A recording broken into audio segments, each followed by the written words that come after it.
Nonda Vata ki City Veni Raturala and a radio Bula Duavata, San Francisco. Me Kochi Kenda Vatamai.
Ertubukan bula ertubukan mode talenga weekenda sa Singapore wai tiko mai viti Singapore rombuka tiko ngo na kabienda indai na nonda tiko ni venga rabingo Santa Rosa California na radio Bula Duavata San Francisco ni Kauti Keda Vata mai ni Bula venanga na wekanda rabadangi tiko so endua nei lawa le buera sa toso ningo na rara ningito na HFC Bank Stadium Laudala baleta non sota na ngonde buli na kota final au ngai ba malataka ni wa malu emuri sama ni ba suka na minister ni buli na non na itukutuku me sana ngito nga na bua sana seningito mbodole sangai may madala sarati nga nambongi na tikinang go me sa ba suka na minister kaya na minister sa ngito mbodole burto kana songo senga engito o nambua mani Vata kaya na bilia de la bisanga tiko ni madala na bongi sangai bukan data kinen sa buka suka na minister na non lewa me rasang gito mandanga kasalebi mandanga na isongo ning gito ning onde buli be buka tulewa na be kai baleta na sot buka duriti ngoni bula benak na kando ni toka na be bale nimbula kemni na penga rabio kemni na garabi bina ga bolle bu sombe karanda nda boti ko ngai balle rabukan dondo tiko na singa lebu ni singa buka rowa yenda indai sabe be capital ngo Santa Rosa sa sibina ba na bana miniti kanda na ba maruta gitu ko ni melaki za ba me kana keni barau na ruana kaloko na singa lebu indai ni bula benaka ta ba bula tiko ni we kemni na penga rabio na be balle ni bula no da be anu elo mani dolo ke viti lebu banu lebu ba kina ina tiko ni taka so ni bula bena kana kando ni sa waru tingo i taka ne vista wi andre na kabini kua Santa Rosa le be bono so ni na vengo le kikina gora bula bena ka ni bula bena kana kanda ninda sa sema tiko mai na radio Bula Duavata San Francisco Kauti Keda Vata mai.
Yes.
E senga dina ni kara rawa na daka waka kekiwa.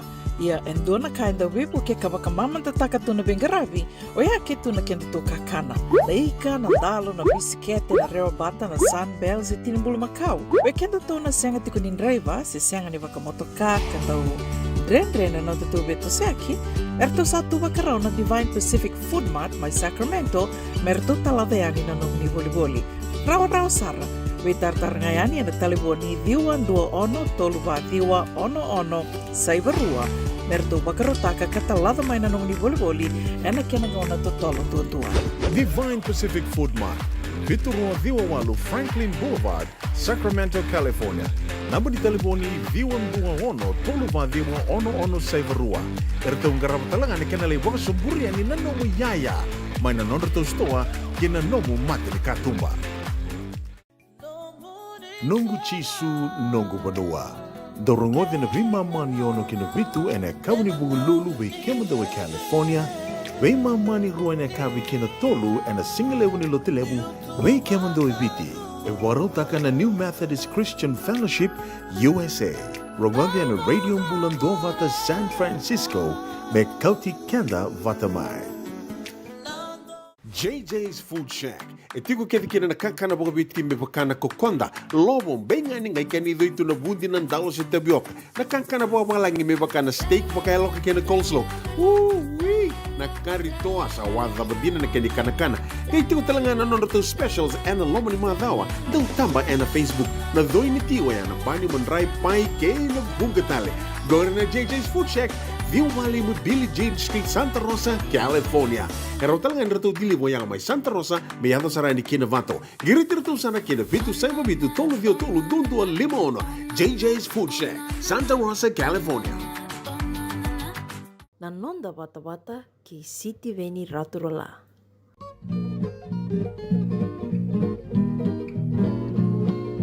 Baravini korone nau.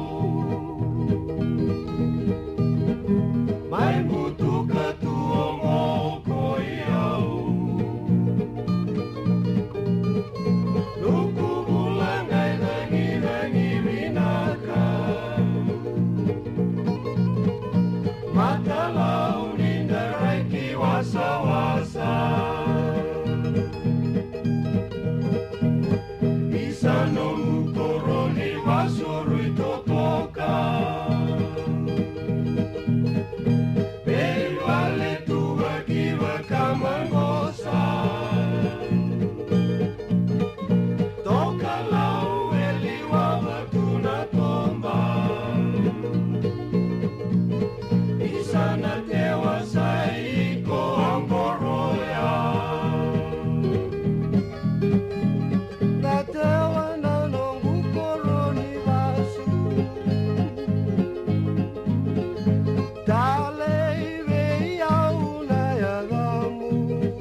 tayani Tomba levu rai rai langi langi Kilai tue non de viti aelandi Isana tewa kona tawa muile davi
Ongon ay rongo may wala ni Songo and a radio ang Bula Duavata, San Francisco. May Kauti, Keda, Vata mai. Nasinga kay Tailebu, na po kayo rin ba kinendo na kena masumaso singa warawain na katulus ang wulukan doon ni Bulango o Kosita. Kana po kayo rin ruang dua saiba, Ruang Dua Lima Saiba and Clifton Avenue, Santa Rosa, California, Dio Lima Va Saiba Vitu. Na singa ni Bona Numi ni ambakin raw ni Kornibuli na Ratu Kandabulebu na Bona Numitiko and Bula September na ika tinika tolu ni singa.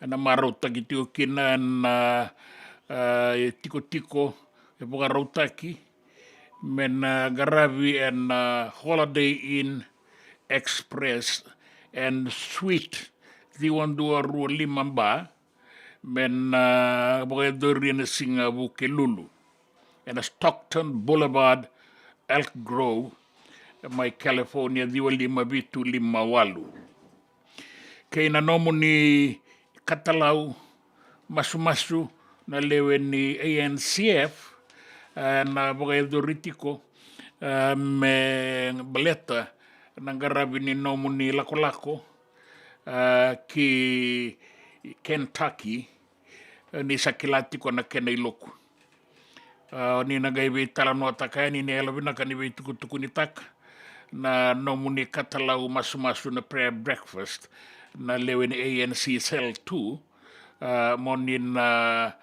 Bogedoritico and Wanua ni salo kuda tingore na Pacific Avenue Santa Rosa.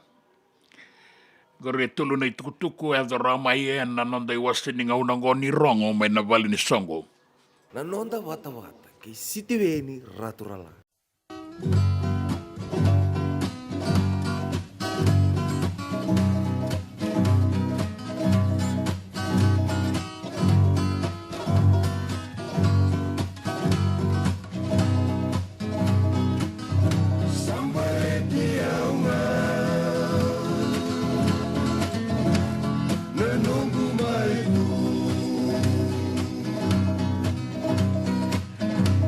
Meleti aunga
William back in doon nungu life insurance policy?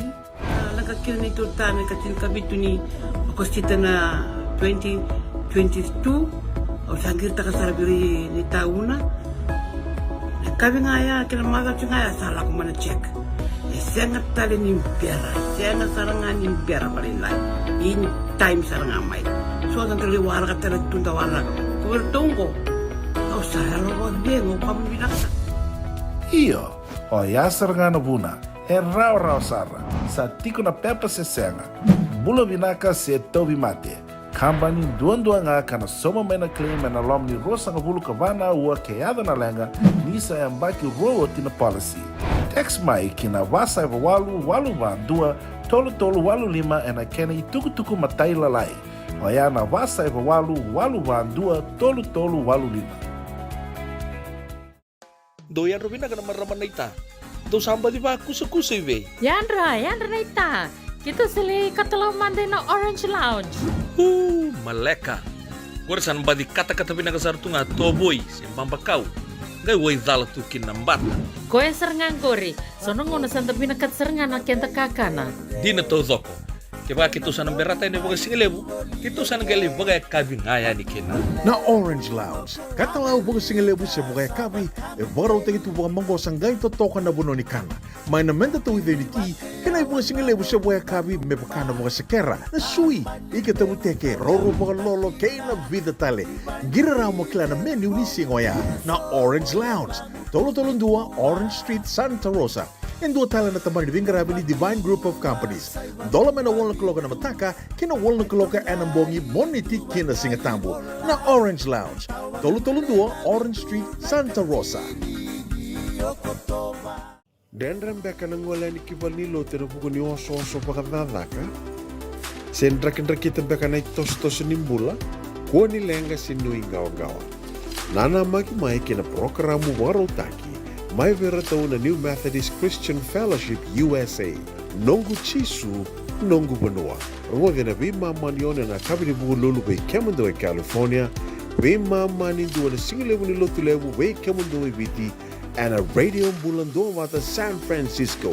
Me Kauti Keda Vata mai. Nanonda Vata ki City Veni Raturola.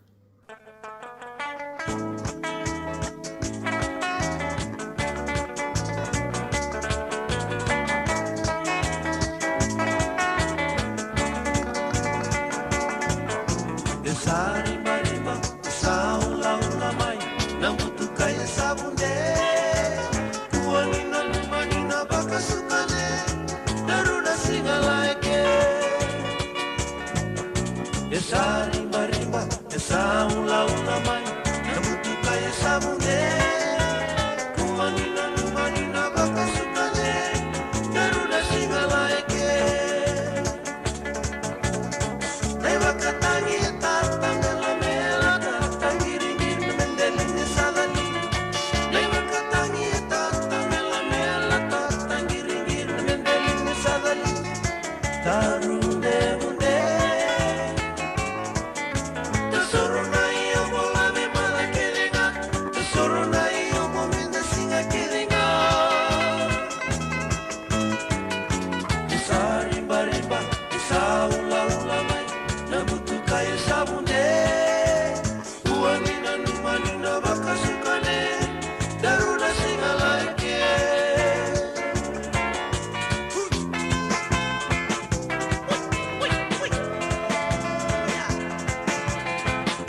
Marikangata kay rato na Golden Dragon Swingers and doon na sere rato selangata makawasara tinikadio walu sangabulu bagadada.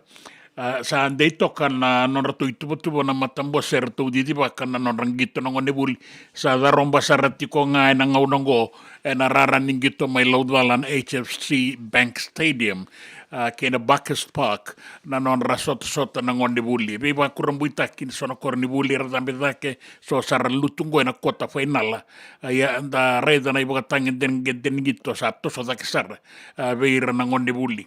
Ya awa madala takati ko na lomani madawa na lewa ni minista mesa kakua ni gito nambua na kota final la berosota kera tukanta bulebu na temba kitini kabitu la kosombu men gito nga umbudo lebu beletan yang ganga be nambua kakin na minista seriran ronro beba kakina satu kuna buana non buni bola tundi la itu kuna berto na matambosya mengito mbudalebu era tarong eso na kaukawa ba itiko buana minista me tako sobakina na lewani matambosya ngito embalitir na ngone buli bagawe misala ibinga beira era didi bakana ngito mera boka tule wakina yo yana boka taro ya domai me do batiko mai na kabina no senganganin dua ese boka suka Rato kaya tiko nga na matambos sa Fiji Secondary Schools Rugby Union nindondono masabo ka liuzi mantangan na lawa merabu muria na yabu tu ni lawa membaleta ng gito kina soto-soto ngo ni Deans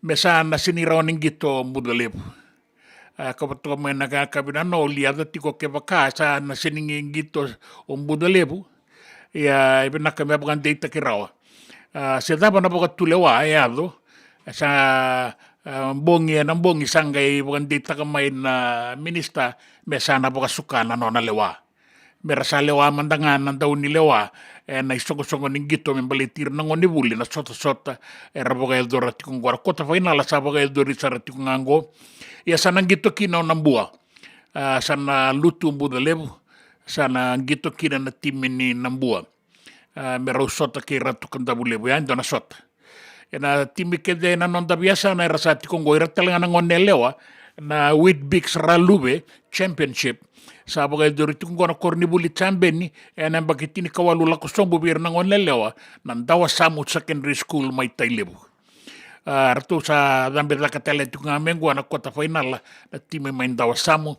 biba kurang buita kisama lutu o lomeri rawasota kay mbudalebu bir ng onelewa da boga bina kabolep pero na timer lago tiko may bagayawa na nora sa sanga satu kina na ibaga tangin dengan den kila kay nangito ina ibaga tangin dengan de sareda sabo merangay may laura ya matana lebu ya na matangali sota boga ungo da boga ni binaka beira na beitimi boga bimbi beira na daw beito ko ni na itumutubo na daw ni besusu o ira na old G batakira na old B da boga binaka tiko lebu na non ratiko rawa ada siga lebu endai rungu na lamalangi na korturanga may suba ia na sinitaro po na gitu raki mama da na bibo no tali so nangay buga rita gitu ko ena na itukutuku ni raki ni o tinarongo itukutuku ena tini karuo na kaloko o baga en ratale tunga ni be sabirio na malo bula binak do bula binak na biwe kani do sema tiko mai en siga lebu endai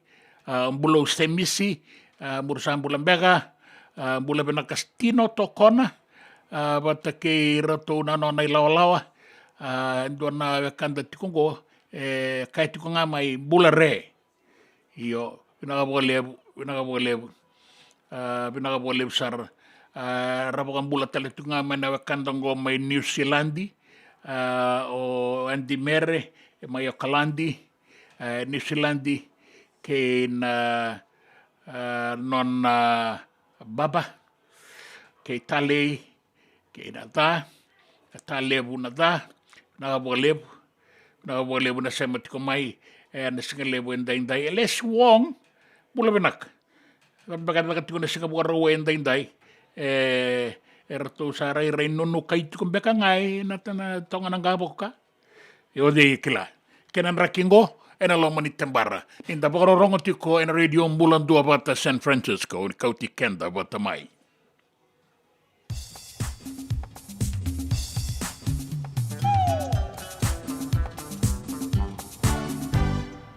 Osama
JJ's Food Shack. E tiku kedi kina na kakana boka bitki me bakana kokonda. Lobo benga ni ngai kani do itu na bundi nan dalos e tabioka. Na kakana boka malangi me bakana steak baka loka kena coleslaw. Wee! Na karitoa sa wadha badina na kani kana. Kay tiku talangana non to specials and lomo ni mga dawa. Daw tamba na Facebook. Na doi ni tiwa ya na bani manray pai kay na bugatale. Gore na JJ's Food Shack. Viu Valley mo Billy Jean Street, Santa Rosa, California.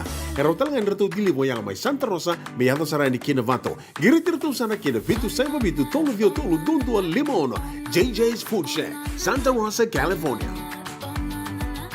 Me volia back in doon ng life insurance policy? Nakakil nito tani katil kabitu ni makostita na 2022 o sangir ta kasarabiri ni tauna.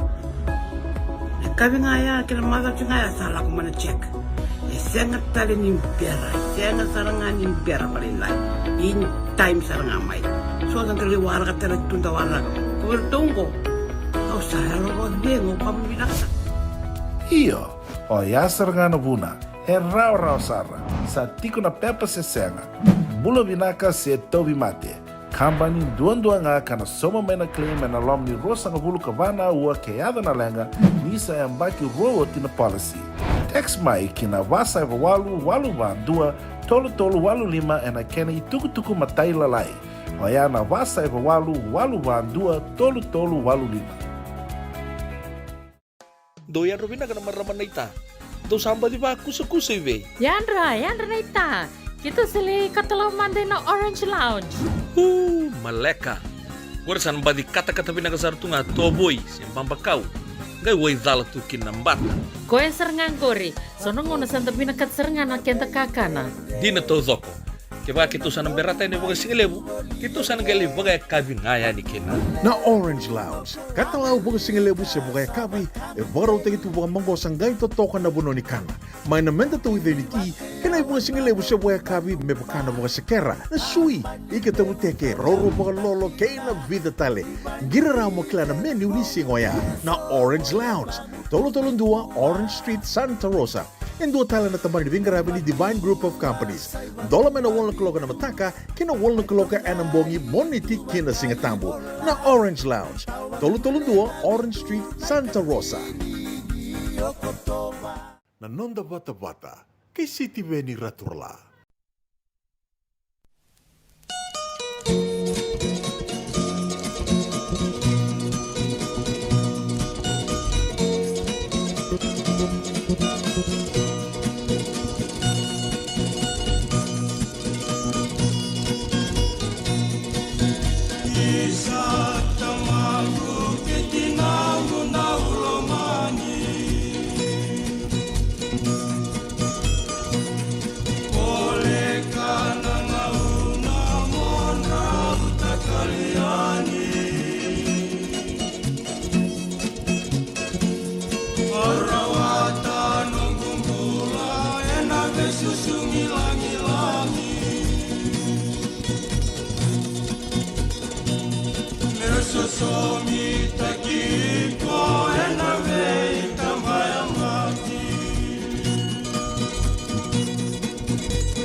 Ya, rawai kaula ni ngauna wau kei tabua, kei wasale buni wanga sombo.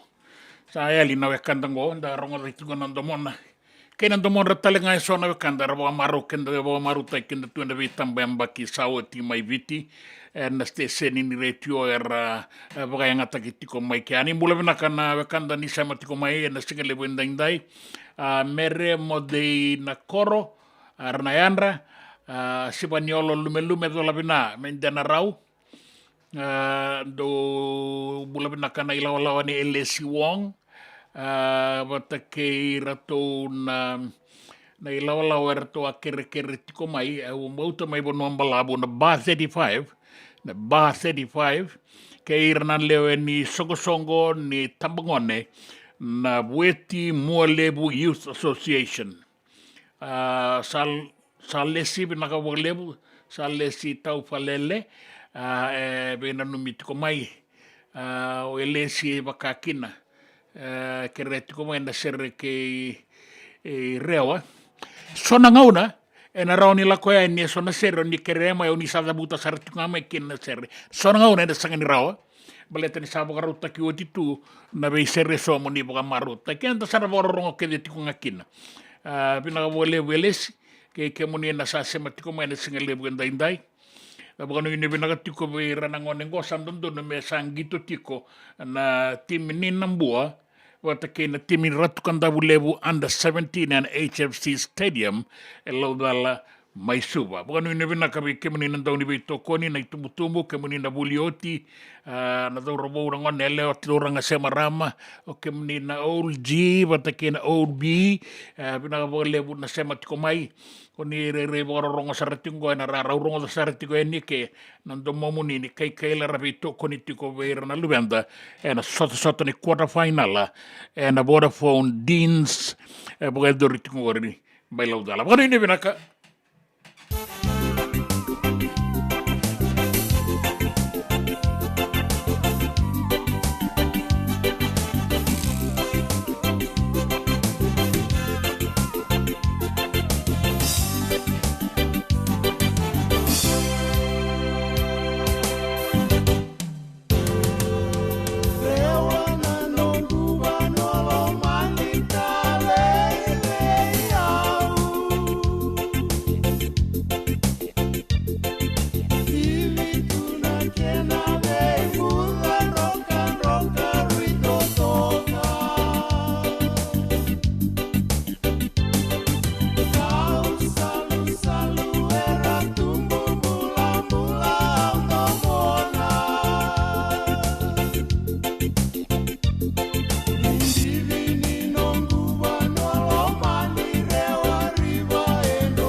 Impossível, não, não, não irá.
Lai tukutuku ena nonda vanua, sa tini karua na kaloko na ngauna Maiviti, 5 na kaloko na ngauna Santa Rosa. Sa vinakata na minista ni Vuka, o tovedi ni vasoto William Ngavoka, me vangangardo tanki na yanravi ni roro ni wangavuka ena nonda vanua. E kaya na minista William Ngavoka, ni sa nanumitiko me vangangardo tanki liu, na yanra vaki ni roro ni wangavuka mai lambasa, baletania saya do mai na yanon rei tukutuku eso, o Premila Kumar, na mate na palimendi mai na Tony Vesanga, patake na Prime Minister Sitiveni Rambuka, roa mai wakaritaka ni Lulunga, na enrabi ni vei roro ni wangavuka ngo. Kau Ngavoka, ni isana vangangado taki na enrabi, ka andau wakaidu ritu eliu, balete nangaunang wasapi na kati, me uasi bisara, na enrabi ni roro ni wangavuka ena nonda vanua. Wili talengaki na onandi, watake na usori, lubulubu. Wakaritaka ni sana vesautaki na iwakarau ni andra, me nandau makadake, nangaunango. Kaya na speaker na palimendi, oratu na ingama lalambalabu, ni indondonu menda sa vangangadotaka na enrabi, ni duru-duru ni wanga kay na wangavuka, na buku ni rerevaki ni wainganga ni beiboga matenitaki, karabeito soya katiko eso na nonda vanua, mai lambasa, sabu-sabu kapakaki na roro ni wangavuka, mai matei tabeuni, wakaritaka mai na turanga na tuida kau, ni sandondo mera wale suita le manda mai na kolini o visa mera mai anrava talenga na nonda roro ni wangavuka. Kaya na minista ni Tangomaki, o pio tiko nduandua, ni ngaunango sanga suti ni sebi nakasaratiko na nonda enravaki, na buku ni wainganga, nondonu me sa vangangardo takisar, apa kau-kaua, na enrabi, ni tiko-tiko ni lakadaka na iduru-duru ni wanga na roro ni wangavuka, kena bebo nua kedenga, nandau sota kina. Wakaritaka na minista ni bebo kabaletaki, o madliu na lumisa, ni na pangalalaki 300 milioni ng dola na ilavo, me rawa ni wakatora takikina na vei tiko-tiko senga ni wakanditaki, na squatter settlements, na nonda vanua. Goe viti levu, kei vanua levu. Ka ona lumisa, ni va na i tiko wakaongo sa ngaravi tiko e ndaindai, ka wilikina e rua tale, ka sana wakarau tike vu ngaravi e na taravale, ke na wakatoro takataki, ni vei vanua me ranandambe kina na matangali tiko wakaongo.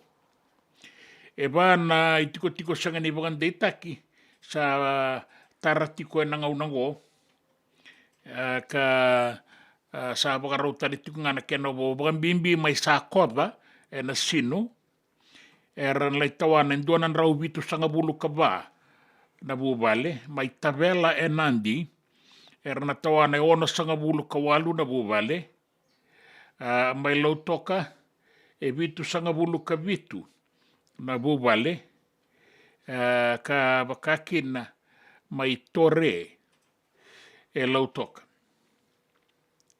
E rua tale na i tiko sanga ni wakandeitaki, sa na wakarau teki vungo na kena ngaravi, e na mbaki wakailavo enta sa teki vunango, en dua mai vunika, mai lambasa, karena laki tawana en dua nan raukan dua na vuvale, Vata ke wambuyaya mai mba, e na numi mera tawana e tolu sanga bulu ka lima na vuvale.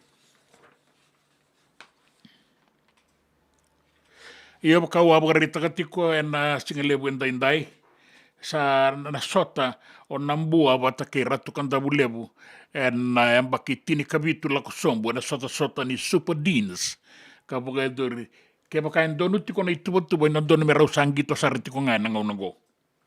E keni mbale sa lutu o mbuda levu me wakana non ratu lewa na matambose e ratu dide wakatiko nang gitongo e na wakuna na ve kornibuli torodake na Fiji Secondary Schools Rugby Union.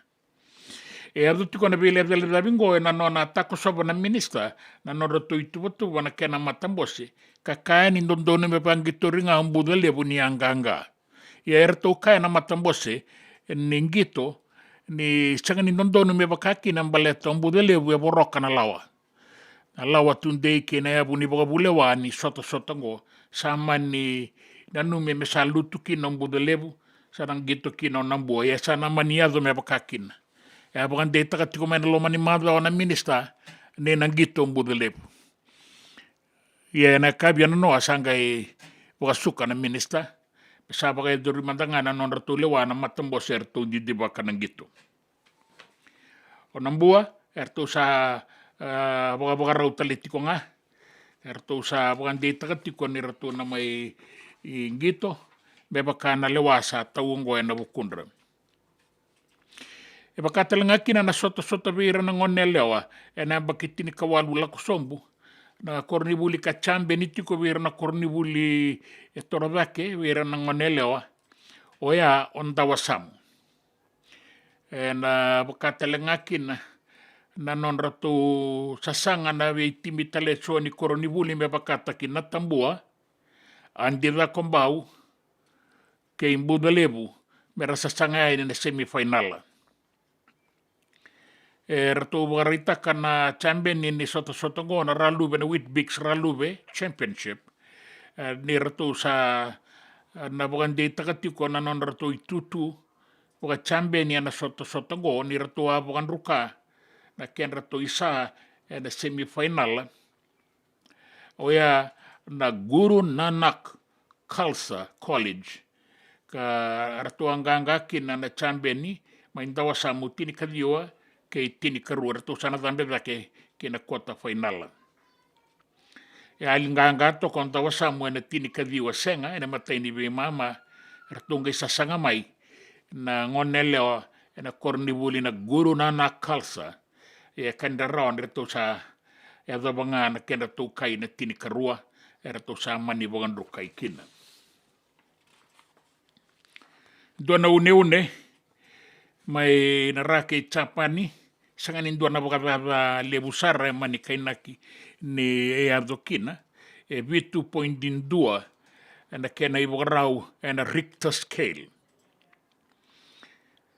na une ngo 2.2 en Richter scale en deba ira ke Japani en singalotu lebu ka ya balata na be bonu eso mai Miyazaki ke na be bonu bolekata gai ke nei kuri talenga mai na tsunami ka tarawaya ni na une ia varita ki mai ni ra bulan-bulan tiko sanga sotini lebu na tangaya era sama roroi na leo ni bonu ke na non riau me baleta na be saunin raki ke na be kaera sota kaetiko mai kia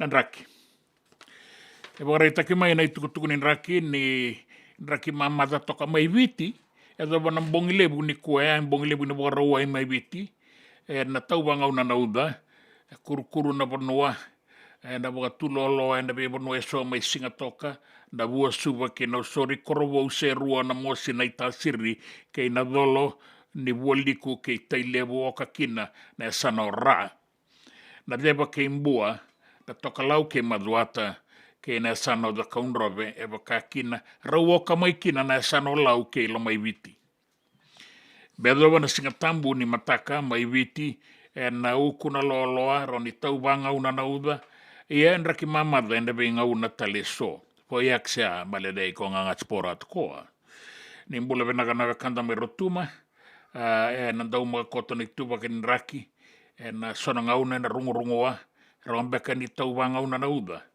e na dei kotona ken tuba kim patambatan bongi en dai medo bana bongi ni mataka e kwangore ni tukutuku ni raki na non da bonua na e tukutuku na non da bonua na be sai buruburu na tukutuku ni gito ke na tukutuku na non da bonua mai viti Na non da Vata, ke City Veni Raturla.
Kia back in Donongu life insurance policy?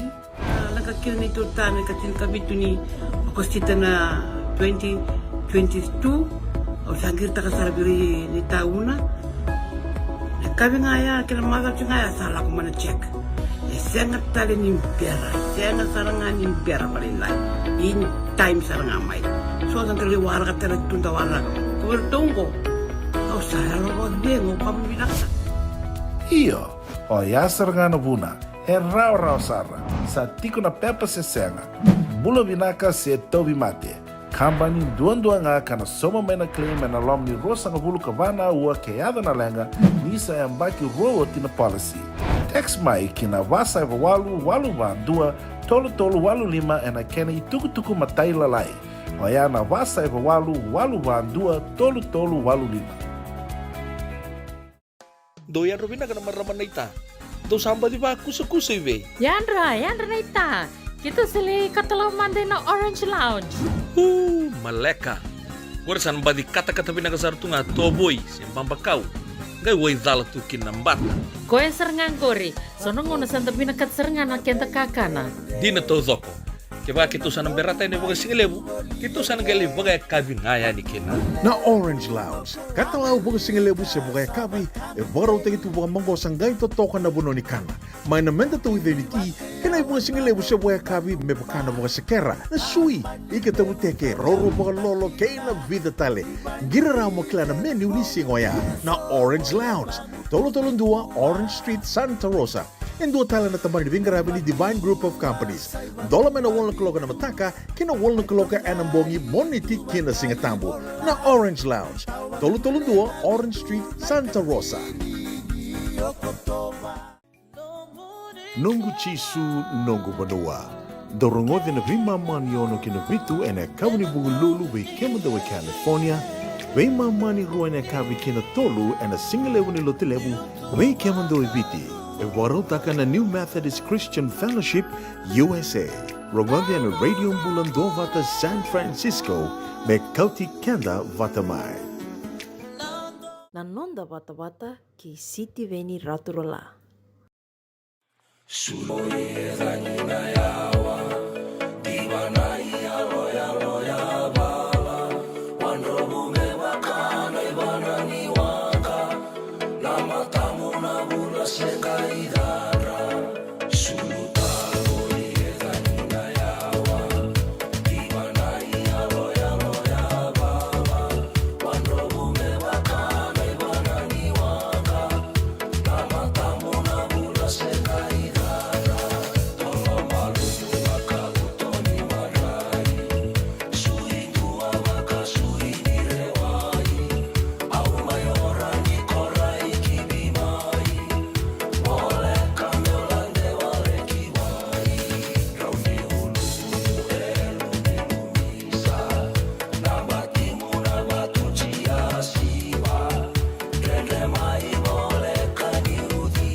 E tolo malumu baga uto ni manrai sui dua baga sui ni rawai.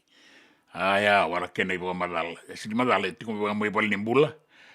Se tiko mai ne kele ni basi. Bula benaka matayasi bula benaka tafihi.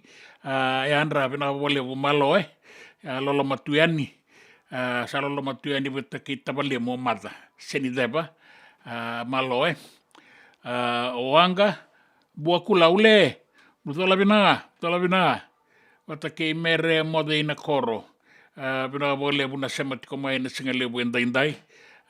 Bukarita ki mai bula sartiko nang gito mai laudala ena no sota nangone sa matua sara non rangito ena iba tangin dengan dedake sa senga walenga ningito me dalai lasa tukina sa bukaraba maru takikina na itumbu nang gito ena be kornibuli sa ngoma tua takitiko ena ngauna ngombleta ni sa ndo tu na iburi ni takataka be na luvenda ni rambiu buli mai bukan bimbi ena iba tangin dengan dera sota tikongo ena Vodafone Super Deans ka sa bukan di takitiko kina ni rana rawan ni yadoba na iba tangin dengan debinak na non rangito ke baka rangoma tua tiko pinaka bo seru chamber pinaka lebu na sema tiko mai na sika lebu indai na bebo ni borongo tiko mai kina sampai ka rasoko tiko embarabi so era baka soko so era siwa so era ngoli sa salumba ka na baka rau na singa ni mataka ta baka bina tio kina na singa lebu indai tapi na numitiko ni ngauna Santa Rosa sa sibitongo na 5 na rusa nga bulu tolu na miniti sa tolo sarantiko na kalan ni mata ni singa sinraun takai ni ndrewa malolo tiko ni mai viti ya sa sibitongo na tini ka rua sanga bulu ka wana miniti na stationingo ni Bula Duavata San Francisco Kauti Keda Vata mai. Dona ni bota mai bukalanga wani sige lebu indai.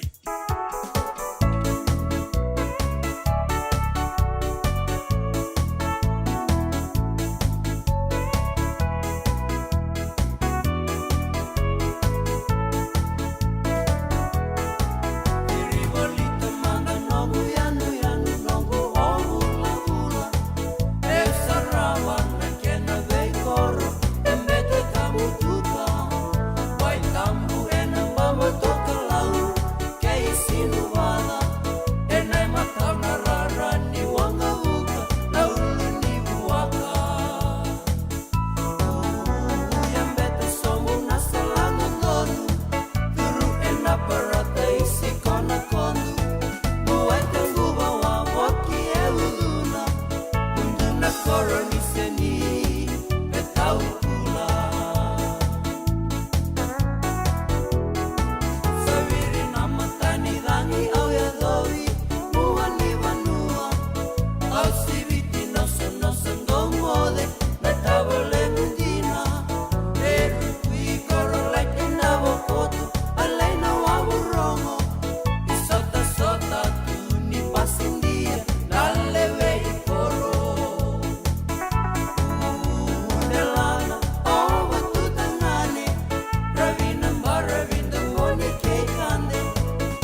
JJ's Food Shack.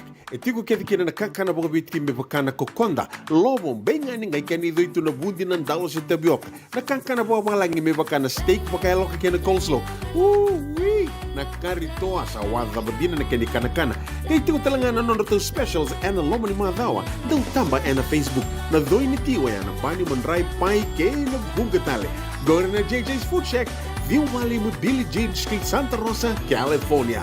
Pero talagang rito dili mo yang may Santa Rosa, may yato sarani kina Vato. Giritirito sana kina Vitu Saiba Vitu Tolo Dio Tolo Dundu Limono. JJ's Food Shack, Santa Rosa, California. Me volia back in dono ng life insurance policy? Nakakil ni Turtana katil kabitu ni akostita na 2022 o sagir ta kasarabiri ni tauna. Kami ngaya kila mada ngaya salah ko mana check. Sengat tali ni biara, sengat sarangan ni biara paling lain. In time sarangan mai. So ang terliwara ka tala tunda wala. Kuwertongko. Kau saya lo dengo kamu binasa. Iyo, o ya sarangan buna. E rau sara. Sa tiko na pepa se senga.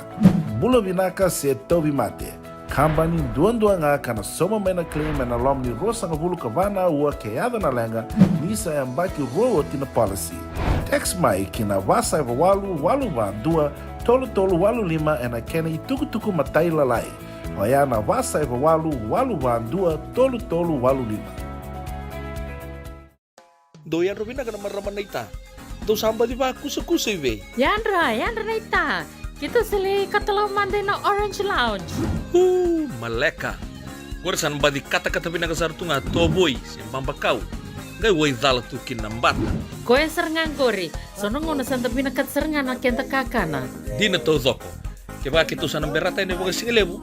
Kitu sana gali bagai kabin ngaya ni kena. Na Orange Lounge, katalau bagai singelebu se bagai kabi, e baro tegi tu bagai manggo sanggai to toka na buno ni kana. Mai na menda tu ide ni ki, kena bagai singelebu se bagai kabi me bakana bagai sekera. Na sui, ike tabu teke, roro bagai lolo kei na vida tale. Gira ramo kila na menu ni singoya. Na Orange Lounge, tolo dua Orange Street, Santa Rosa. En dua tala na tamani di vingarabi ni Divine Group of Companies. Dola mena wala kaloka na mataka, kina wala kaloka anambongi moniti kina singatambo. Na Orange Lounge. Tolo dua Orange Street, Santa Rosa. Binaka bakalevo nandau sema tikumai. Binaka bakalevo nandau aseti ko na nanda tu Vata na Radio Bula Duavata, San Francisco, may Kauti Keda Vata mai.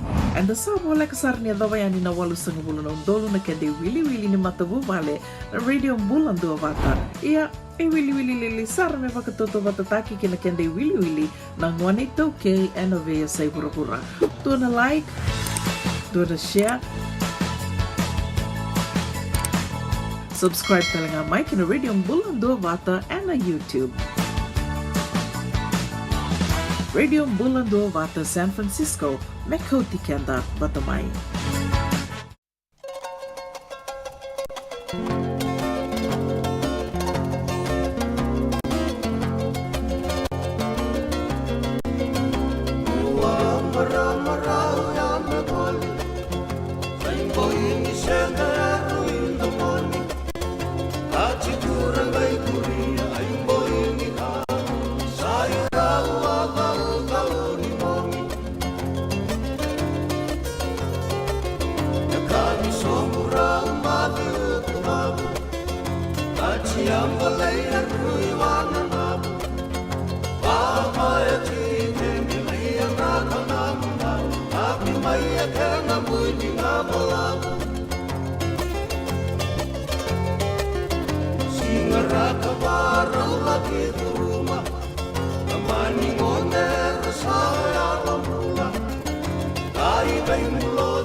rauda sala chini mala Temba mai ki vale kani sama kaga Nuri kumai amuni marama Elina nai matau Pano nai sele kama Ai mawia kuro ai kata kata Elina nai matau Pano nai sele kama Ai mawia kuro ai kata kata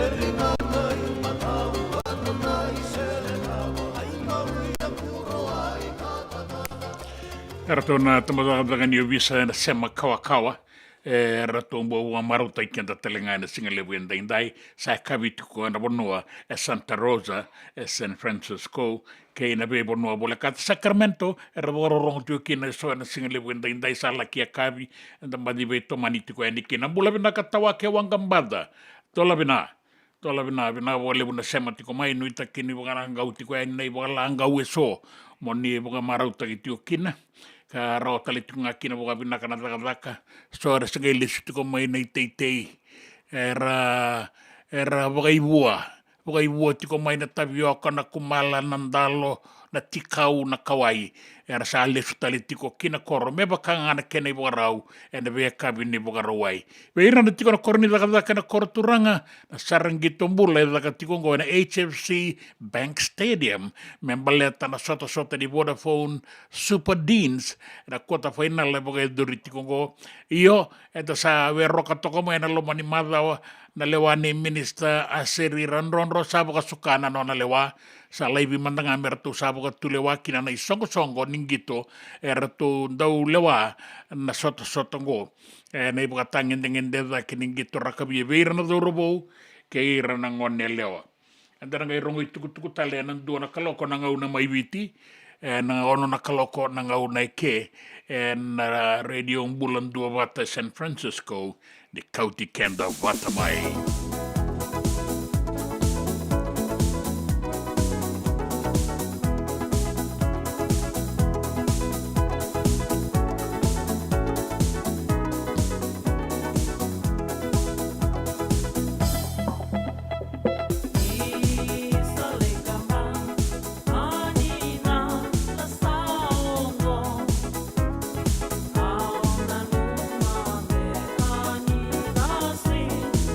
Viva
dina ni kara rawa na daka waka kekiwa.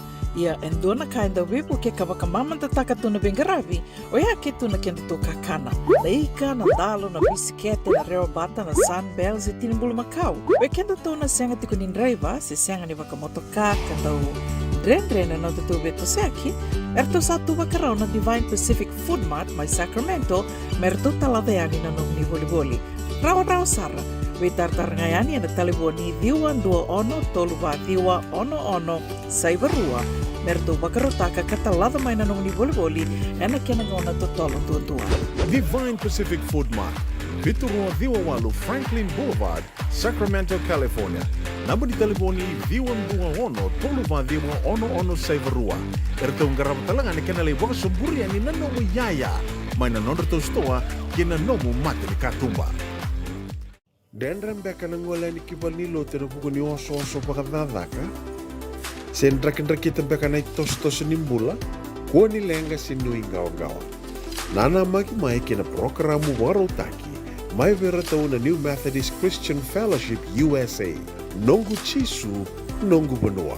Rode na bima manione na kabini bugululu bei kemundo e California, bima mani dua na singilewu ni lotulewu bei kemundo e viti, and a radio Bula Duavata San Francisco, me Kauti Keda Vata mai.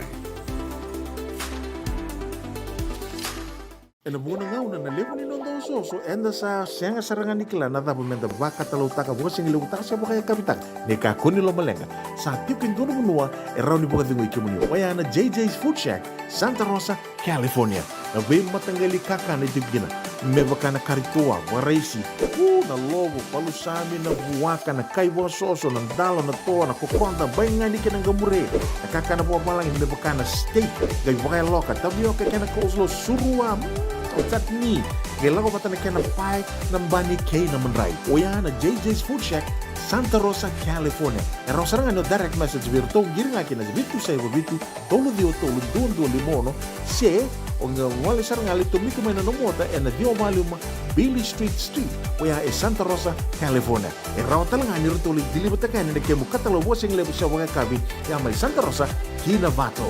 JJ's Food Shack, Santa Rosa, California. Binaka wakalevo na daw sema tikumay. Binaka wakalevo na daw aseti ko na nonda to Vata na radio Bula Duavata San Francisco may Kauti Keda Vata mai. And the sabo like kasar niya daw yan na walu sa ngubulo ng dolo na kende wili ni matabu vale na radio Bula Duavata. Iya wili sar me wakatoto watataki kina kende wili na ngwanito kay enovea sa iburapura. Tuwa na like, tuwa na share, subscribe talaga Mike na Radio Bula Duavata and na YouTube. Radio Bula Duavata San Francisco, may Kauti Keda Vata mai.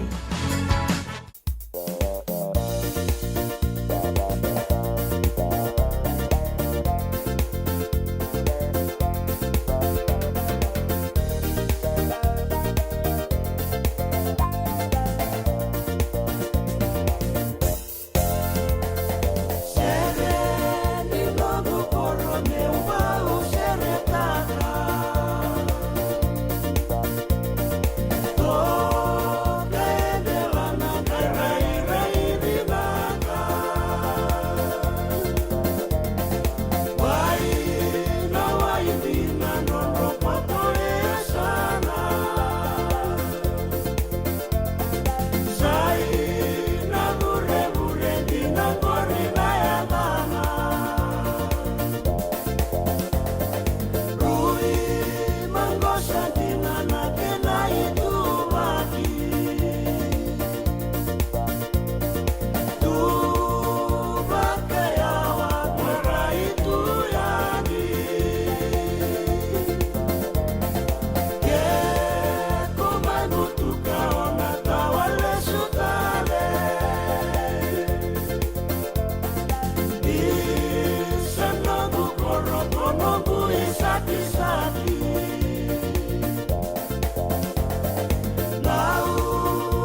Ia pena wale boroto na kambu kaina liwa. Ai waka madala ni uliwa i kundukundua na waindina. Ke na vei ke na bastonga ni matailalai. E turu da kea ni kina ponua waka turanga wai maro. Te bula pena kana kanda, di sangai sama tiko mai na radio Bula Duavata, San Francisco, na singa lebu indai. Anda waka pina pena kani ndaduru matiko ya ni na ngauna pena kasara. Sabi abia dau makasara nandraki mai viti. Warita ke mai ni a rungu na mataka indai atau banga una na uda na sona panua. Ia sa warita ke mengo ni sa andau makasar. Nandraki bula toka na dangi toka lau sa toka idake na mata ni singa. Tan raba binaka tiko na rarani gitu ni wengen rabu mai lau dala. Era sota tiko kina na wei korni buli toro dake na super deans. Kasaya ba tiko ngwana kuota final. Ia ena kabi na numitiko merna kai inta kai sara-sara tungayani. Ki New Zealand di Wellington na koro turanga mai New Zealand di ero soti ukena na timi ni New Zealand na All Blacks. Wata ki na timi ni Argentina. Na matai ni wabo kini sota ni Rugby Championship. Era una sota wagarua. Baka kina mai Australia era una sota mai Suncorp Stadium mai Queensland na timi ni Australian Wallabies. Wata ki na South African Springboks. Goe na sota sarangai ni bakatangin dengan devak. Dari teman dan itu soto ni timi ni Wallabies. Main sota ni bura-bura kan ruka kina na timi ni Australia bebiti. En sota mai barani se. En bilo ni bura-bura. Ya nangau na sa mai besau kinangwan daw bakatabuli di satu retiko Joe Smith. O kaya kanan daw bakatabuli di liu ni timi ni Islandi. Kamai beibu ke na timi ni All Blacks.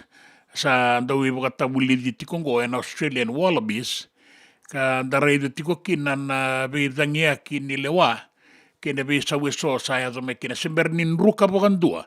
Na Wallabies na ngau na tawre tiko kinango o Joe Smith. Daray manda na sota ni kuwa ni rosa tar kina champion ni bura-bura. Tawre tiko na William Webb Ellis Trophy na timi ni South African Springboks. Ya na kabi dan nga ibo karongo to kina na sota mai New Zealand ke Australia en timi roruango na oti en nga itoki na Rugby Championship ki South Africa en alako ya nikina na All Blacks ni New Zealand menala ingito e kea kana ngole ki Argentina na Wallabies rato sana besau na rua talengan gitu ndagai madala manda dasa rongo to ka bakadada na wili ni daung gitu ratiko na All Blacks ke na besau eso saya do tiko kina na lewani Joe Smith mai Australia bakakina anda baka binabinak singa ni kuan singa buarawai ka ulebu nang gitu engarabikina na nonde wasin di bura-bura kima minatiko ya ningo ya Santa Rosa sanga ya kabitiko ni buarumbuka sanga ibo tiko ngo ya walu na miniti me wono na kaloko ya sana bo tiko ya wono na miniti me dua na kaloko na ngauna mai viti ya anda baka binabinak kaina kima di sembata tiko nga mai New Zealand di mai Wellington ena kabiniko na ibo ni kata-kata ena tiko sara ena 5 saranga na degree Celsius ya sambata sartonga ya rakai na kanin raki binakatunan raki may Wellington na koroturangan ang raki ningito en ekabi ang dainday yan dabi dang yakitikon na itu ba kinin raki en anon da banua en daw magatok erna maruta kan daw saranggito kay erna dabi toko ni en rarama ilaudala en daw kunin raki ni sabakain daw magatakasarma en ken itu ba ki en nangaw pinakawali una bingarabi be kemunin onga tiko en dabi balen Bula so bekara sasama kiti ko ngame na koro lago tiko na were koro sasama ki so erangele sumene tei so era sangai lako kinai tei erla ki raile ngabi balailai rawa talenga mai kin na ibanga enda bugo ni singa ni matak ta buga bina tiko enda daga lalai lelebu enda garaba tiko yo sen sebe so lebu na isau ni kakan wa tiko mai nandua na tiko ni bengarabi na bida na stoa na singa lebu enda inda inverno ngole mai ke ka bagarita ki mai ni resamba di bolita gitu na bundi na tapioca na dalo na be tolo ni ngonisal ya dari zaman dana kena itu ba kena isau nanga una go seti ko ngai vake kene malembale ni sanga suti ni sanga gato vina kasar na vaga di vaga ngata kingele be kendo ira boli takitingo era bolia mai era le bolia mai nei teitei ser le bolia sarnga mai longana be ira mai na kor na be kor so mai tailevo mai nanronga na ita siri na mosi o tira sanga mai boli takatale isuwa ke na be kor ni vaga de sa boli mai su sa mai boli takisuba o era na tiko ni su era sabolia era gale ke boli takatali akini bale sabi tatanga yani na kena tumbu na ngauna era gale boli akina na marama ke baka era lai boli na singa lebu ni ko ni baro ni ko na kena makete pe bono bole katisuba sa tiko sarnga eda kena isa saruta me bakakin ia da baka menda da kapa te toka na bunimbele se do toka na tabani tabjoka tato malaga toka ya sini vale sana bibu ke bogal libusara ena singa lebu enda ni sa kata mengo na kena mata ni singa mendo na ibo langau ena singa lebu enda ni berni tanga ibo rongo be ni tuku era non da bonua kena biasa ibura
bula binaka.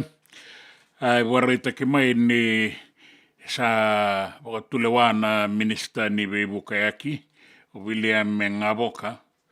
Me bangangadota kina Enrabi ni Veiroro ni Wangabuka na nonda banua. Kauaita kina tikinango ni kunrubaka endua na mata na palimendi. Mana ito ni Beisanga Premila Kumar. Vata ke Siti Veni Rambuka na Prime Minister. Rawa kunrubaka na lulunga ni Enrabi ni Roro ni Wangabuka. Baga wasibi may lambasta. Kaina kaungaboka ni sadingoma na itukutuku ya, na kunro ya. Kasadagatiko me bangangalo tagikina na Enra na Iroro ni Wangabuka so na nonda bono wilikina na kena may nandi wata ke na usuri. Me baleta na wainganga ni beibo matenita kia kaya na speaker na boselawa na palimendia viti ratu na ingama lalambalabu ni indondonu menta sa pagandreta boga binaka na nonda yanra baki kapangangalo tagi boga binaka na dagadaka ni bengara bingo baleta na lenga ni wainganga be soliaki ka be kauyaki na nonda bonua mai viti kategu mai lambasa mai sabu ke tabeuni kana binaka merabaga ngata kina kolinio visa mera raoni mboida na wainganga ibunita ki beira rabe kauyakati ko na Wangabuka na nonda bonua kana minister ni witango maki o pio tikundundua ni sana sangai me bangangado taki boga binaka na lawa ke na enra baki enda sando ni tikungo endo na ngauna rendre ni kena voluti na wainganga ni vei boga makeni taki enda boga ngata na matani tu tolu sangabulu na milioni na dola me rabaga toro la taki kina na vei bonu eso kasenga ni boga data ki sena squatter settlements na nonda bonua e viti lebu bakaki na mai bonua lebu kaya na minister ni vei boga baletaki o maldi una lumisa ni sa teka buti kon na bakadoko na sona bonua na ngaunango ke na taravale ka bogambimbi na rua na itiko kasana bagarau teka buta lenga ningo ni sa botayoti na kena ilabo mai na mata ni tu na bulango ni sa teka bu na baki bagai labongo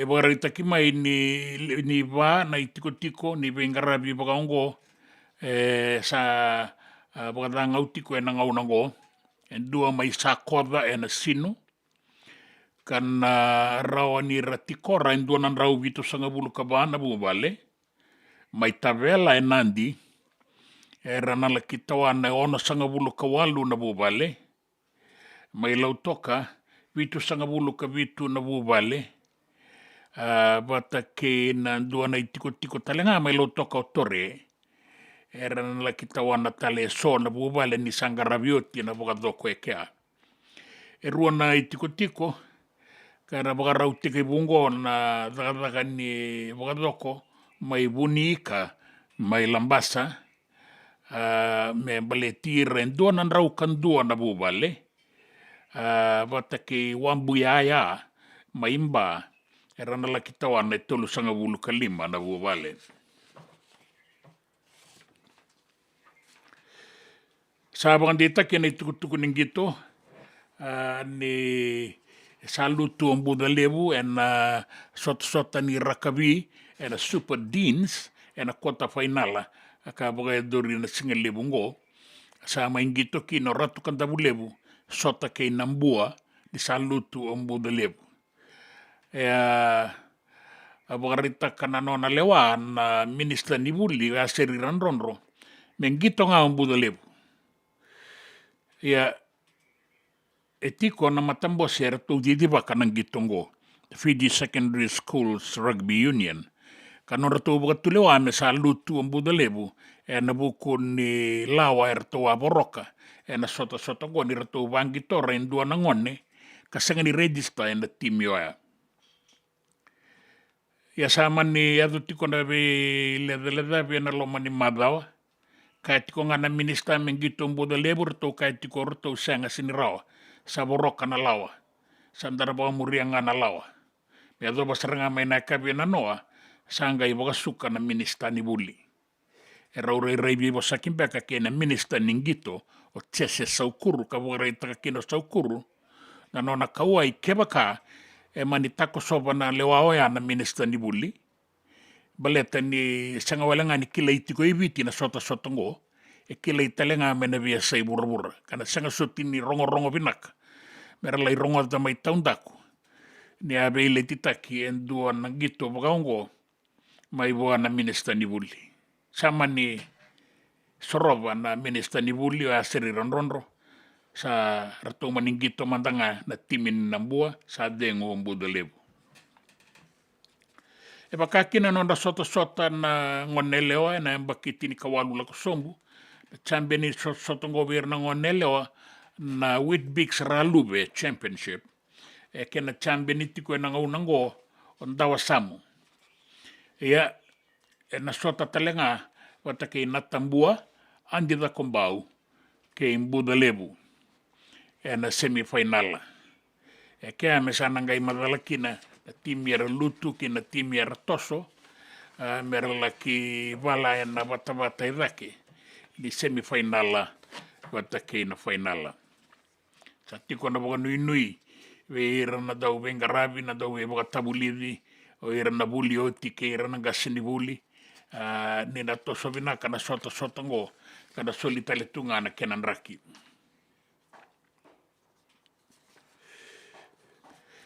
E dona une e a kuretaki Japani e na singa lotulevu ka waraitaki maikina ni adoba saratiko na 2.2 e na Richter scale na kena i warau. E waraitaki talenga mai ni sanga soti ni wakadada wakalevu sanga soti talenga ni dua na itukutuku ni dua ya maboa se wakalenga i wandua kina na nambula. Kinan raki, e bagarita ke mai ni dau makakota na raki mamada i viti, ka rungo e na mataka, e na singalevu ngoa mele kia zawa na kabi na numitiko ni na rawa ni tau banga una nauda, se ua koto na wasawasa baga tulo aloa na lo malangi, e na bua suba ke na usori na mbarabi ke singatoka nandi ke imba, bakakina na usori korwo userua na mosi na itasiri na dolo ke tailevu, na deba ke imbua, na toka lau ke maduata, ke na sana o da kaunrobe, o lau wata ke ilo mai viti. Draki wata ke denga. Draki mamada, ia na batambata na bongi, se ua wana wasa ero, ni mbula na toka lau deba katatamba, e na sona ngauna. Doa ia mirroring natural to a matakoa. Dau makota na nraki mai rutuma koe batanga enda sota kai tiko eni mai viti. Era sota kai tele tiko ngana wekanda mai rutuma. Ani tukutuku ni nraki, na tukutuku ena nonda wanoa, na tukutuku ni ngito, kena tukutuku mai na vea sai wura. Na nonda Vata ki Siti Veni Raturola.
Oh, no,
Shack.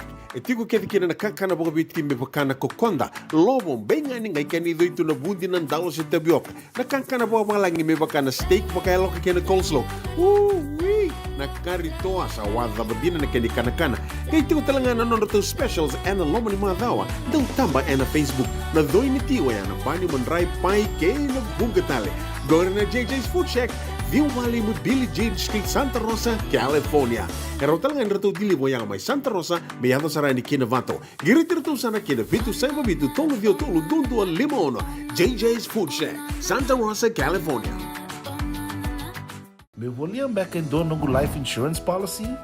Nakakil nito tani katil kabitu ni akostita na 2022 o sangir takasarabiri ni tauna. Kami ngaya kila mara ngaya salah ko mana check. Sengat tali nimpera, sengat sarangan nimpera paling lain. In time sarangan mai. So ang kaliwara ka tala tunda wala. Kuwertongko. Kau sahara ko dengo kamu binaksa. Iyo, o ya sarangan buna. E rau sara. Sa tiko na pepa se senga. Bula binaka se tobi mate. Kambani duan nga kana soma mena claim na lom ni rosa nga bulu kabana ua keada na lenga nisa e ambaki roa tina policy. Text mai kina wasa eva walu dua tolu walu lima e na kena i tuku matai lalai. Oya na wasa eva walu dua tolu walu lima. E senga dina ni kara rawa na daka waka kekiwa. Ia endona kainda wipu ke kawaka mamanta taka tuna bengaravi o ia ke tuna kenda to kakana. Leika na dalo na bisikete na reo bata na sunbells e tinimbulu makau. We kenda tona senga tiku nindraiva se senga ni waka motoka kandau drena na tutu beto seaki. Erto satu wakarau na Divine Pacific Food Mart mai Sacramento merto talaveani na nung ni voli. Rawa sara. We tartar ngayani na taliboni diwan dua ono toluwa diwa ono saibarua merto bakarotaka katalada mai na nung ni voli ena kena ngona totolo tua. Divine Pacific Food Mart, Viturua Diwawalu Franklin Boulevard, Sacramento, California. Namba di taliboni diwan dua ono toluwa diwa ono saibarua. Erto ngarap talanga ni kena lewa sumburi ani nanomu yaya. Mai na nondo to stoa kena nomu mate ni katumba. Na nonda Vata, kay City Veni Raturla.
Ongo na rongo may bala ni Songo and a radio ang Bula Duavata, San Francisco. May Kauti Keda Vata mai. Singa kay Tailebu na Songo ni boga binabinaka kay na kena lotu na boga dorian na singa boga rawai na katulusang abulukan dua ni Okosita na Bakingo. Na boga doritiko na ruan 256 Griffith Avenue, Santa Rosa, California, 256 bitu. Na Songo ni kena bona numi na bakin rau ni koroni buli mendelay na kai ratu kanda buli school. Na gaya bagay dori saratiko na bula maingo ni katini katulu ni September, rua na undolu, rua sangabulu ka ba. Oya, na libala kaloko kina tini kandua. Amen soli waletiko kina na wainingunu, waimbuta ni sambutu. Na bagay doritiko na Songo na Holiday Inn Express and Suite 225 ba and West Stockton Boulevard, Elk Grove, California. 225 kay na nomoni katalau masumasu na lewe ni ANCF cell number 2 en bagayadori en bulako kotoba kawalu mbega ni singa en muani madong balapu en bagayadori tiko en 225 Pacific Avenue my Santa Rosa ka nandei koto na kena itubaki me bakasabi wasagita kioti en bagayadori tiko may na ono na kaloko kinawalu en na mataka ni sakilatiko na kena inaki Oni na tausoli, na komunikin na dua na nomoni sende ni lakolako ki Kentucky, membaleta na wasangarai, kaya na sarabi ni wanga na inoa, ka bolay na biyalela ti makawa. Ongo na inaki, bagayadori tuki na Songo, inagay bagayadori sartiko na bula Okotoba, ni kawalu ni Singa, Nuita kininda na yado endi kina wale lebu. Nanonda Vata ki siti veni raturala.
E senga dina ni kara rawa na dhaka waka kekiwa.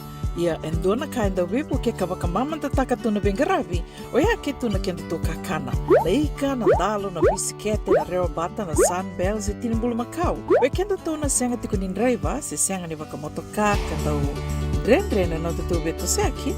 Erto sa tu waka rau na Divine Pacific Food Mart mai Sacramento merto talaveani na nung ni voliboli. Rawa sara. We tartarangayani na taliboni diwa dua ono toluwa diwa ono saivarua merto bakarotaka katalada mai na nung ni voliboli ena kenangona totolo tua. Divine Pacific Food Mart, Vitorua Viwawalu Franklin Boulevard, Sacramento, California. Number di telefoni Viwan21 Toluwa Diwa ono Saivarua. Erto ngarapatalangan ikanalay waka sumburi ani nanomu yaya. May nanondo to stoa kina nomu mate ni katumba. Nongu chisu nongu badua. Dorongote na vima mani ono kina vitu ene kawni bugululu we kemadawa California. We mani rua ene kawi kina tolu ene singalewu ni lotilewu we kemadawa viti. E warotaka na New Methodist Christian Fellowship USA. Rongote ene Radio Bula Duavata San Francisco me Kauti Keda Vata mai. E na muna ngau na lewa ni nondo soso enda sa senga sarangan nikla na dapat menda vaka talutaka buka singi lewutaka siya buka ya kapitak ni kakuni lo malenga sa tipin dono menua e rauni buka tingo ikimunyo waya na JJ's Food Shack Santa Rosa, California na we matanggali kaka na itibigina me baka na karitoa waraisi na logo palusami na buwaka na kaiwa soso na dalo na toa na kukonda bainga ni kinang gamure na kaka na buwa malang me baka na steak gay baka loka tabioka kena coleslaw surua o tatni kailangan pa tayo na pie ng bani kay na manray o yan na JJ's Food Shack Santa Rosa, California. E raw sarang ano direct message virto giring nga kina bitu sa iba bitu tolo dio tolo doon limono se o nga wali sarang ali tumiko may nanomota e na dio maluma Billy Street o ya e Santa Rosa, California. E raw talang ani rito ulit dilibot ka na nagkemo katalo wasing lebo sa mga kabi ya may Santa Rosa, Kinavato. JJ's Food Shack, Santa Rosa, California. Nanonda Vata ki City Veni Raturola.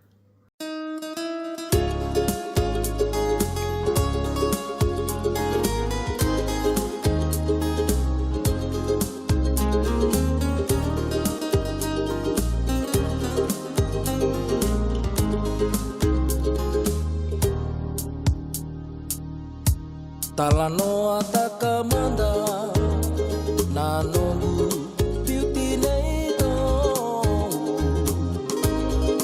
meu samole sambuyani dina mukalo yegu ni mateni nakasou ke na gogolo dau perai bosa na bulong rausa mode ko akani sige mala no builo ma isale moda ilinga wale la rausa mode ko akani sige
tala no takamandana no beauty nei to sangole somutu andi kinang bukalo na Singapore way and dainday na ngau na may suba sa boto kay rusa nga bulu katolo na miniti me ruwa na kaloko o rusa nga bulu katolo na miniti me vitu na kaloko Santa Rosa California. Na itiko-tiko leo ni radio Bula Duavata San Francisco Kauti Keda Batamay.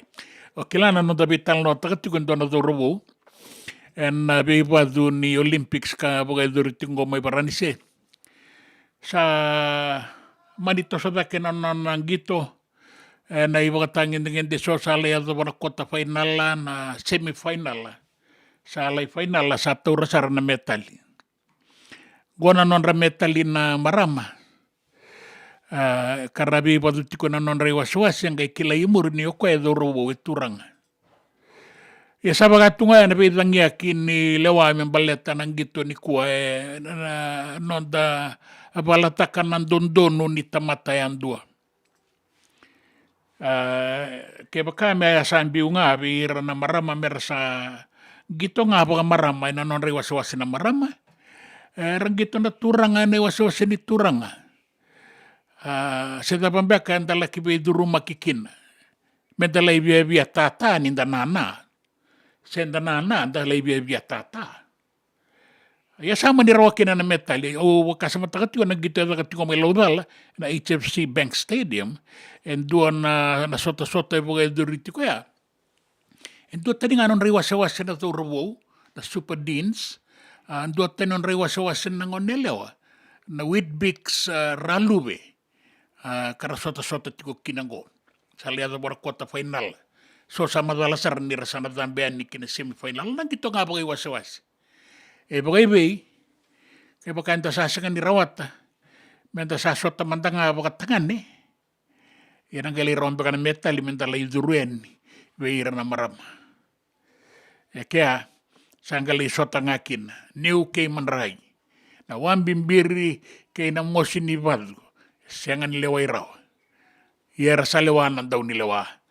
Sa tosan metalikula ki Algeria albono el dambe makin na dorobo sino doon beka mau kaya nang oneleo karawatan na metalikula ay baka lang nga no do borong adi sigili wenda inday menda borong madakin kinando na sere una nungo tiu kinando na turanga turanga go itu rara ni vale ni lotu mai sebesi estuba na tabada ko suba turanga dau soko ki tiko binaka o koe na takabaka ni soko ke na tawanga. O ratu lopeti ranrabu na tuirara atuke mai lotoka na madongo sinikila sa lesu mai suwa na bali tiko mai beuto do wai bota kina boga belu beni boga bitamani na singalebu indai.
bula benaka.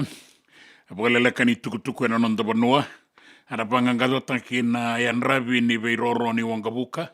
Bagan bimbi may lambasa. Ya sana deo may na dagadakango ni Andren Rabaki. Kina Roro ni Wangabuka nandi apaka kina may lubulubu na usori. Na noandra itatau na iliu-liu ni Mboselawan speaker.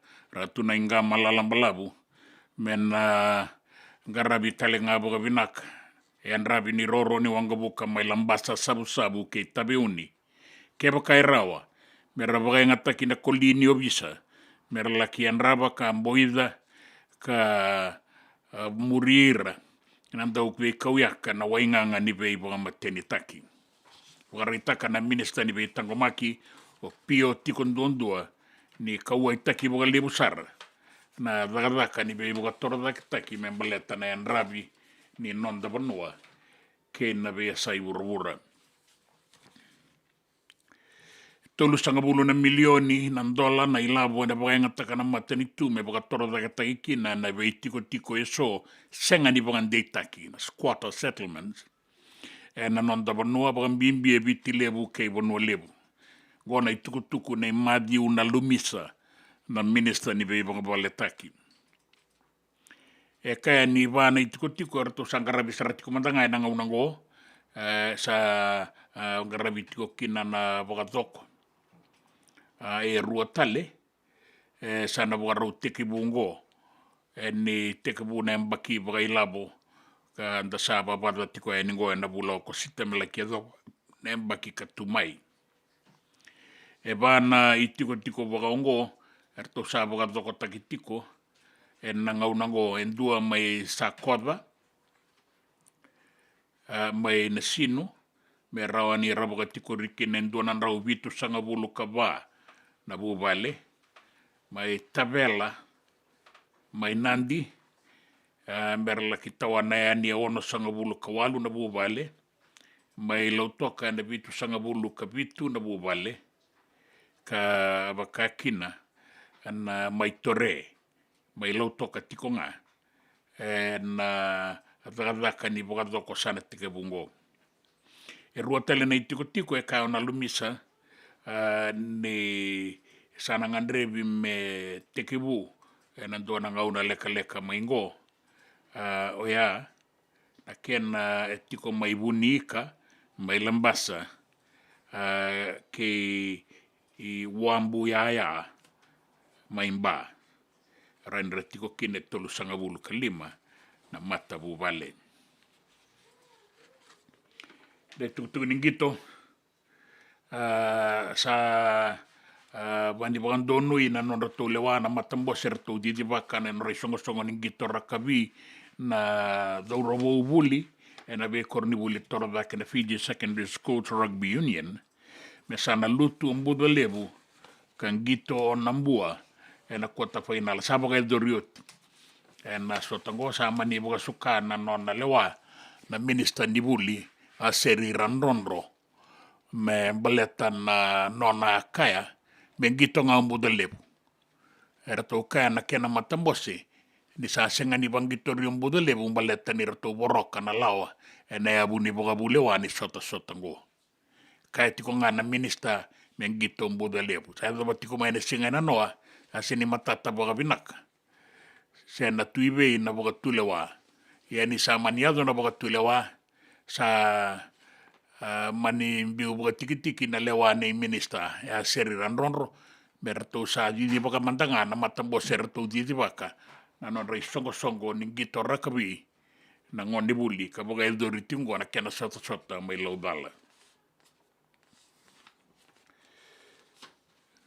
Duan bibosaki sanga ni bimba bibosaki nga me round di bogarita kakina na non round na numa na mata bogaturi may na Democrats may merke Vata ke na Republicans and the Democrats tuti ko kino Kamala Harris and the Republicans o Donald Trump daw kenay bogaraw me randaw laki bogatarongi rangay sa umitaro na mata bakaturi magai laurai mera rongoda ka saraba na lewe ni bono angoe na bagai doriti ko mai merke na ka tini ni September na station ni ABC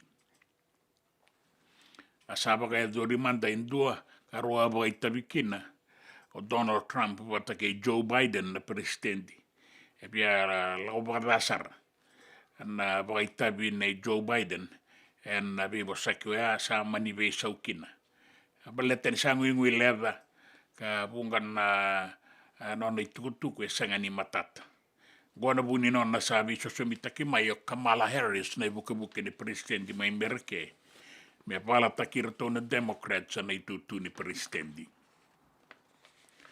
Raki e sangani be sau wale bu netu baganin Raki era noa bakakina en singale bu indai rungu-rungu et kono lo malangi na sona ngauna tau ba ngauna na udene be ngauna tali so ian Raki mamada seu wana wasa roni bora na sona ngauna na iduru ni wanga so barabi mai singa toka na bua subu ke no sori e do ani ke korbo seru na mosi na ita siri na dolo ke tailebu e bakakina na sanora na sanombua na sanomaduata ke da kaunrobe Raki batanga na dono magati kongo la kiado sarea niki na sana lo mai witi ke lau. Tau makaran Raki. Se wana wasa bata nambungi. No ai e miuri ngachuro tua matakoa. Ni bula vina na kanda mai rotuma. Ke wina buar rongo tiko mai na nonda banua. Na pe banua ni buar rongo tiko mai kina. E tau magatunan Raki mai rotuma. Se wana wasa. Kana dekoto na kene tuwa ke mea wana singa ni mataka. Kore ke manina turanga ke na marama na itukutuku e na nonda banua, na vea sai burabura, na itukutuku ningito ke na Raki. Na nonda Vata, ke siti veni raturla.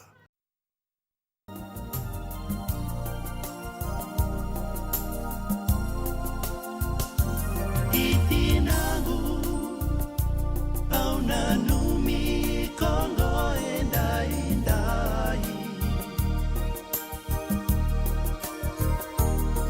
Sei que muni na buni nongu bula da que mai aura wati au buli que nada cada dalena utinagu dau buni reki biau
Ratu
E pina ka lipu sarawi ke mani naturanga ke na marama sabo tongo e vana miniti me rua na kaloko. Ka usata tau ike, kira usata tau ike ke talei. Wanu inu vinaka e na muani madao na itabi ang karabi na beito sa eki. E dau magatiko na raki. Ia anda baga tule wa baga vinaka baga yaloma tua e na beika enda da kaba o irangito na teitei enda teitei enda daka e ngoma tua anda rani aza wana singa ni mataka. Naga baga lebo kalunga ta tiko na muani madawa. Kalunga ta na itabi anda garaba di Samoa.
Nanda Vata ki City Veni Raturala and Radio Bula Duavata, San Francisco.